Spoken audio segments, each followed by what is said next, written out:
அவிநாசி நகரத்தினுடைய வளர்ச்சிக்காக தன்னுடைய வாழ்க்கையை அர்ப்பணித்தவர்.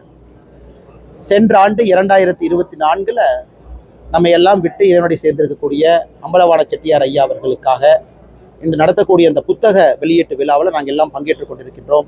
என்னோடு மூத்த விவசாய தலைவர்களும் நின்று கொண்டிருக்கிறார். ஐயா அவர்களுடைய வாழ்வு என்பது ஆவணப்படுத்தப்பட வேண்டிய வாழ்வு. இந்தியாவில் ஒரு விவசாய போராட்டம் 60 ஆண்டு காலமாக நடத்தப்பட்டு அறவழியில ஜனநாயக வழியில அது முடிவுக்கு கொண்டு வரப்பட்டு இன்னைக்கு அந்த திட்டத்தினுடைய பயனை விவசாயிகள் பார்த்து கொண்டிருக்கின்றார்கள் என்றால் முதன்மையாக அத்திக்கடவு அவிநாசி திட்டத்தை நாம் சொல்ல வேண்டும். இது 1800 காலகட்டத்திலே ஆங்கிலேயர்களே பேசிய திட்டம். 1905 காலகட்டத்திலும் பேசினார்கள். இந்த பகுதியினுடைய ஒரு அற்புதமான சட்டமன்ற உறுப்பினர் 1957, 67 வரை இருந்த மாரப்பன் ஐயா அவர்களும் இதை பற்றி பேசினாங்க. ஆனா 60 ஆண்டு காலமாக இது ஒரு போராட்டமாக நடத்தி இருக்கக்கூடிய விவசாய பெருமக்கள் எல்லாம் அதை 2001 தேர்தல் நமக்கு தெரியும். 2006 தேர்தலில் பொது வேட்பாளரை நிறுத்தி வெற்றி தோல்வியை முடிவு பண்ணாங்க. 2016 பிப்ரவரி 2ஆம் தேதி காலவரையற்ற உண்ணாவிரதத்தை அறிவித்து அது 19ஆம் தேதி பிப்ரவரி அது முடிவுக்கு கொண்டு வரப்பட்டது. புரட்சித் தலைவி அம்மா ஜெயலலிதா அவர்கள் ரூல் 110 ஒரு ஸ்பெஷல் அனௌன்ஸ்மெண்ட் அசம்பிளியில் அனௌன்ஸ் பண்ணாங்க. அத்திக்கடவு அவிநாசி திட்டத்திற்கான நிதியை ஒதுக்கினாங்க 3,27,00,000 ரூபாய். அதன் பிறகு அடிக்கல் நாட்டப்பட்டு திட்டம் என்று மக்கள் பயன்பாட்டுக்கு வந்திருக்கிறது. ஆனா இதுல மிக முக்கியமாக போராடிய அத்திக்கடவு நாயகனாக இந்த புத்தகம் வெளியே வந்திருக்கக்கூடிய அம்பலவாண செட்டியார் ஐயாவுடைய புத்தகத்தை அவருடைய பேத்தி அக்கா சிவகாமி சுந்தரி அவர்களே தொகுத்து குடும்பத்தின் சார்பாக இந்த புத்தகத்தை வெளியிட்டிருக்கின்றார்கள். இதை விட ஒரு பெரிய பாக்கியம் என்ன இருக்கணும்? சென்ற ஆண்டு இதே நாள் ஆகஸ்ட் 10ஆம் தேதி ஐயாவுடைய இல்லத்திற்கு சென்று இறைவனடி சேர்ந்த பிறகு 13வது நாள்ல ஐயாவுக்கு அஞ்சலி செலுத்தி விட்டு வந்தோம். என்று ஒரு ஆண்டு கழித்து இந்த புத்தகத்தை வெளியிடக்கூடிய பாக்கியம் எங்களுக்கு எல்லாம் கிடைச்சிருக்கு. அதனால் நிச்சயமாக அவிநாசி நகரனுடைய வளர்ச்சிக்கு ஐயாவுடைய பங்கு அதெல்லாம் எழுதியிருக்கிறாங்க. அவிநாசி நகருக்கு வந்திருக்கக்கூடிய ஆட்டோ ரிக்ஷாவாக இருக்கட்டும், மும்முனை மின்சாரமாக இருக்கட்டும், நீங்க வந்திருக்கக்கூடிய தொழில் பேட்டையாக இருக்கட்டும், ரீப்ராசஸ்டு பிளாஸ்டிக்காக இருக்கட்டும், பல விஷயங்களை முன்னோடியாக கொண்டு வந்தாங்க. அந்த காலகட்டத்திலே ரெண்ட் கண்ட்ரோல் ஆக்ட் அதை எதிர்த்து தன்னுடைய நகைக்கடையை மூடுனாங்க. அந்த காலகட்டத்திலே கொங்கு நாடு டிரான்ஸ்போர்ட் என்கின்ற ஒரு பேருந்தை நடத்தினாங்க. லஞ்சம் கொடுக்க மாட்டேன் என்பதற்காக அதை பேருந்தையும் கூட நிறுத்தினாங்க. அதனால் இன்னைக்கு இருக்கக்கூடிய சமுதாயத்திற்கு சந்ததிற்கு ஐயாவை பற்றி தெரிய வேண்டும். இது போன்ற மாமனிதர்கள் விவசாய பெருமக்கள் நம்மோடு வாழ்ந்திருக்கின்றார்கள் என்பது புரிய வேண்டும் என்பதற்காக இந்த புத்தகம் வெளியிடப்பட்டிருக்கின்றது. நிச்சயமாக ஆவணப்படுத்தப்பட வேண்டிய வாழ்வு. உங்களுடைய பத்திரிகை நண்பர்களுடைய அன்பு துணையோடு இது எல்லா இளைஞர்களுக்கும் எல்லா மனிதர்களுக்கும் கொண்டு சேர்க்கப்பட வேண்டும். நீங்கள் இதை செய்ய வேண்டும் என்று அன்போடு இந்த நேரத்தில் கேட்டுக்கொள்கிறேன்.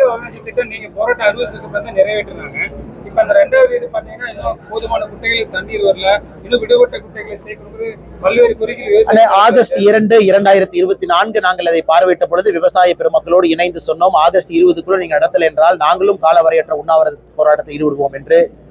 அரசு செவிமடுத்து ஆகஸ்ட் 17ஆம் தேதி திட்டத்தை பயன்பாட்டு கொண்டு வந்தாங்க. ஆனால் இந்த போராட்டம் நாங்க செஞ்சோம் அதெல்லாம் நான் சொல்ல விரும்பலைங்க ஐயா. இந்த போராட்டத்தினுடைய உண்மையான நாயகன் யாருன்னா விவசாய பெருமக்கள். பச்சை துண்டு போட்டிருக்கக்கூடிய எல்லா விவசாய பெருமக்கள் இதனுடைய உண்மையான ஹீரோ. ஆனா இன்னைக்கு அதை முழுமையா நிறைவேற்றிருக்காங்களா? கிடையாது. இன்னும் 25 கோடி ரூபாய் விவசாய பெருமக்களுக்கு நஷ்டீடு கொடுப்பதற்கு விவசாய பெருமக்கள் காத்திருக்கிறாங்க.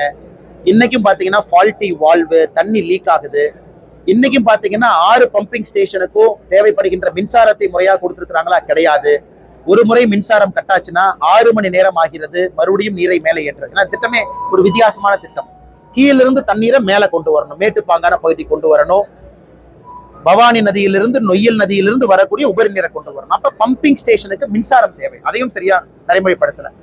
கிட்டத்தட்ட 1130க்கு மேற்பட்ட குட்டைகள் இந்த திட்டத்தில் இருக்கு. 30% குட்டைகளுக்கு இன்னும் தண்ணி போகல. இன்னைக்கு விவசாய பெருமக்களுடைய நீண்டகால கோரிக்கை இன்னும் 1400 குட்டைகள்.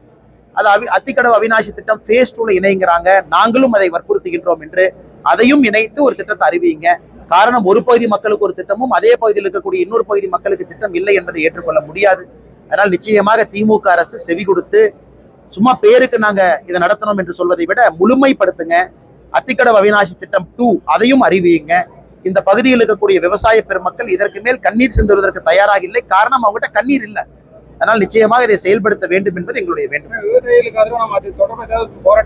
நாங்க இன்னைக்கு கடைசியாக நடந்த பேச்சுவார்த்தை ஆகஸ்ட் 7ஆம் தேதி நடந்த பேச்சுவார்த்தையில ஆகஸ்ட் 22ஆம் தேதி முடியும் பொழுது 30% மிச்சம் இருக்கக்கூடிய குளம் குட்டைக்கும் தண்ணீர் போகும், மின்சாரத்தை சரிபடுத்துகின்றோம் என்று அதிகாரிகள் சொல்லி இருக்கின்றார்கள்.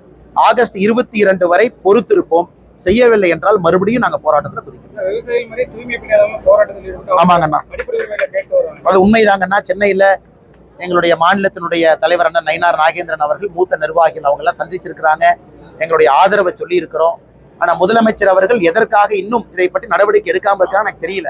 டிலே பண்ற ஒரு நாளும் கஷ்டம். நேத்துல மலையில் இருந்தாங்க தூய்மை பணியாளர் சகோதர சகோதரிகள், மலையில் உட்கார்ந்து இருந்தாங்க.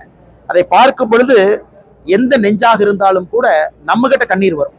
அதனால் முதலமைச்சர் அவர்களுக்கு இது ஒரு நிமிஷம் வேணும். சென்னையில் அத்தனை அமைச்சர்கள் இருக்கிறாங்க, சுத்தி சுத்தி வர்றாங்க.